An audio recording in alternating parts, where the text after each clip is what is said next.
Saudara-saudaraku yang dikasihi dalam Tuhan, kali ini kita sampai pada Nabi Hosea. Pelajaran dari Nabi Hosea, cinta yang bertahan meski dihianati. Saya ulangi, pelajaran dari Nabi Hosea, cinta yang bertahan meski dihianati. Saudaraku, kisah Nabi Hosea bukan sekedar tentang seorang nabi dan pelayanannya. Ini adalah kisah cinta yang memilukan.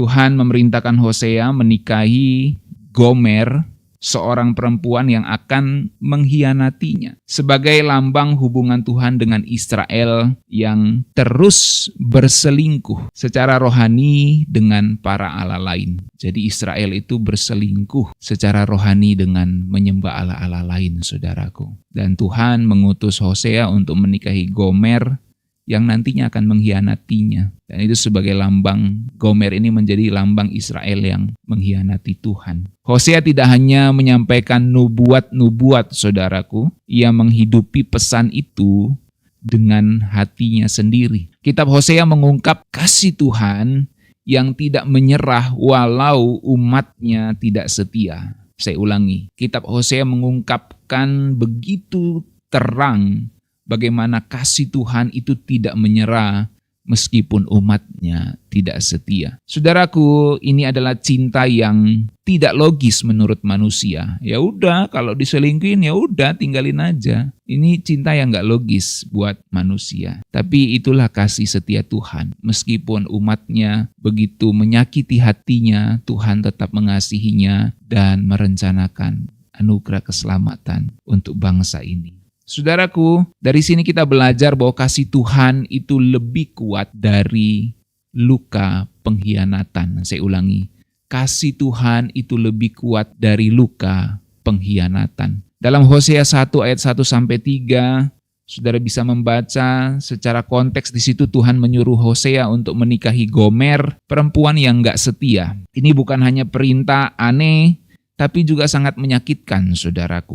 Hosea mengalami sendiri bagaimana rasanya mencintai seorang yang terus mengkhianatinya. Jadi sakit banget, saudaraku ya. Orang yang gak mengkhianati kita aja kadang sering bikin sakit kan.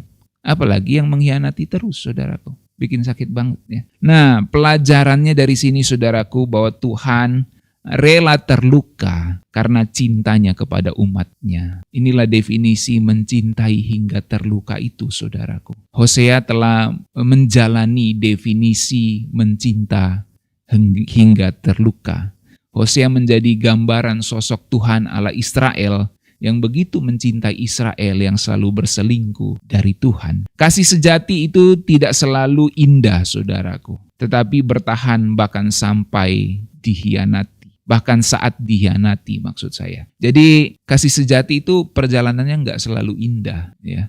Cinta sejati itu perjalanannya nggak selalu indah, saudaraku. Tetapi cinta sejati pasti bertahan bahkan di saat-saat yang sulit. Kadang Tuhan memanggil kita untuk menjalani hidup yang menyampaikan pesan, bukan hanya mengkhotbahkannya, saudaraku. Kita harus menjalani kehidupan yang namanya cinta sejati. Kasih Tuhan itu bukan sekedar kata-kata. Tuhan sendiri rela hancur hati demi memulihkan kita. Mencinta hingga terluka artinya hancur, dalam tanda kutip ya, hancur hati Tuhan ya, melihat umatnya berselingkuh darinya. Tetapi kasih Tuhan itu lebih kuat daripada luka pengkhianatan. Saudaraku, yang kedua, ketika cinta diuji, ketaatan itu akan ditunjukkan, saudaraku. Jadi apakah Hosea ini taat kepada Tuhan atau tidak, maka disitulah dia diuji, saudara. Dalam Hosea 3 ayat 1-3 yang intinya di situ, setelah Gomer meninggalkan Hosea dan hidup dalam perzinahan, Tuhan memerintahkan Hosea untuk membelinya kembali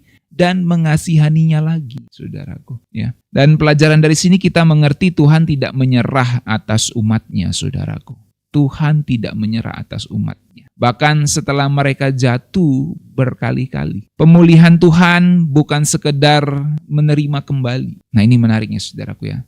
Pemulihan dari Tuhan itu bukan sekedar menerima kembali, tetapi menebus dan memulihkan harga diri yang hancur itu. Cinta Tuhan itu bukan reaktif. Oh, karena kamu tinggalin, gue juga tinggalin. Ya. Cinta Tuhan tuh bukan reaktif, tapi cinta Tuhan itu proaktif.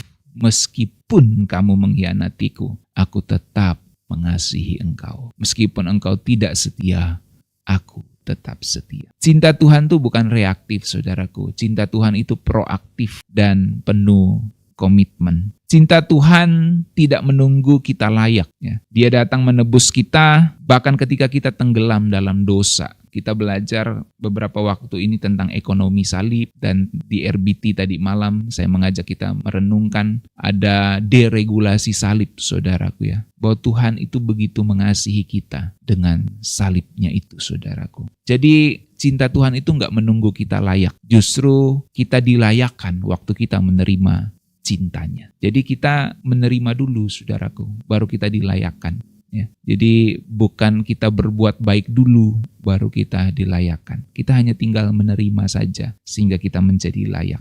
Yang ketiga, saudaraku, ketidaksetiaan umat itu tentu mendatangkan kesedihan Tuhan.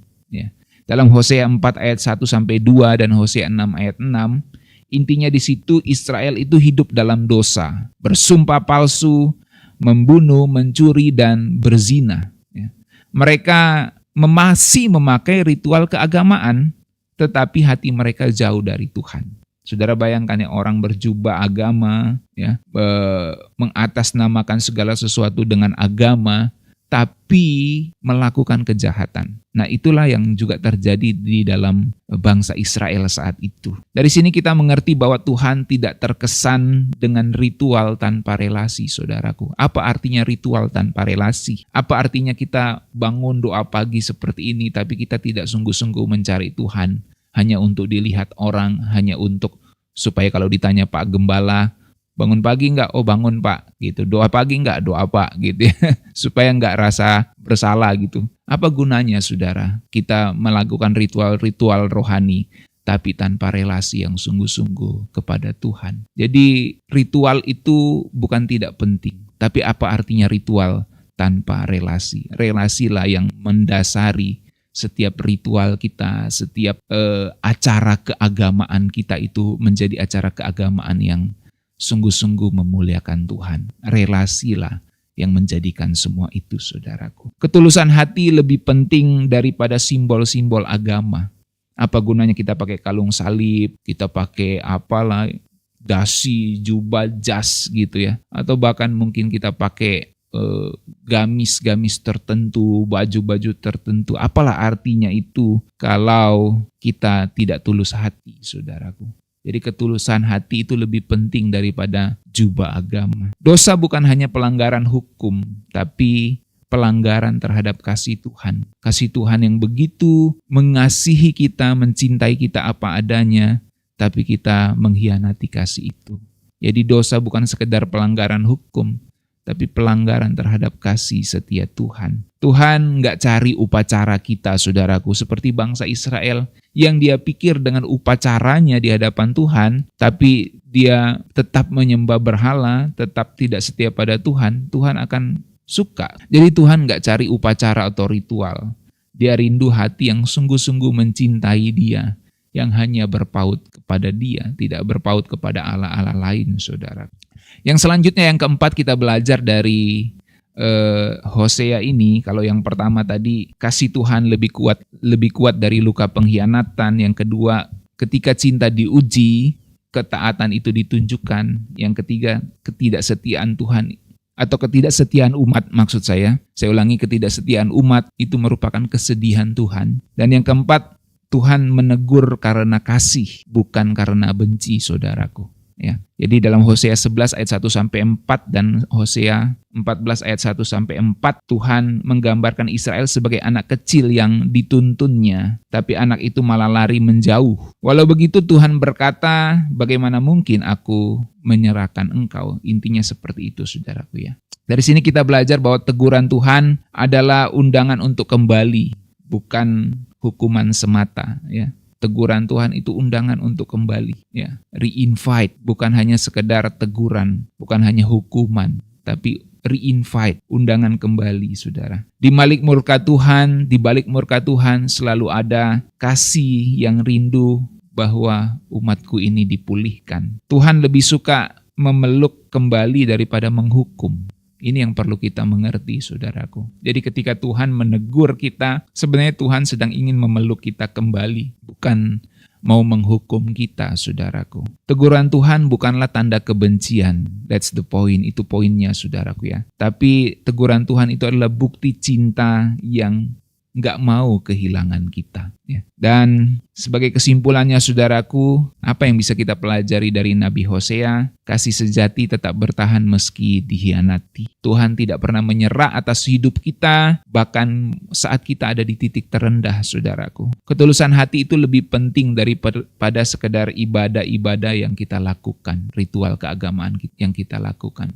Relasi dengan Tuhan itulah yang penting. Teguran Tuhan itu bertujuan untuk membangun, bukan untuk menghancurkan kehidupan kita. Kita dipanggil untuk memantulkan kasih Tuhan dalam relasi, pelayanan, dan hidup kita sehari-hari. Saudaraku, kasih Tuhan bukan seperti cinta yang mudah menyerah, atau kasih Tuhan itu bukan seperti cinta di dunia ini yang mudah menyerah, saudaraku. Tuhan tetap setia bahkan saat kita selalu gagal berkali-kali. Pertanyaannya, masihkah kita mau membalas cinta Tuhan dengan hidup setia kepadanya? Dia yang adalah setia kepada kita, walaupun kita gagal berkali-kali, saudaraku. Meskipun ku jatuh berulang kali, tapi oleh kasih Tuhan kita bangkit kembali. Jadi pertanyaannya, maukah kita membalas cinta Tuhan di dalam kehidupan kita? Apa respon kita? Mari kita satu di dalam doa.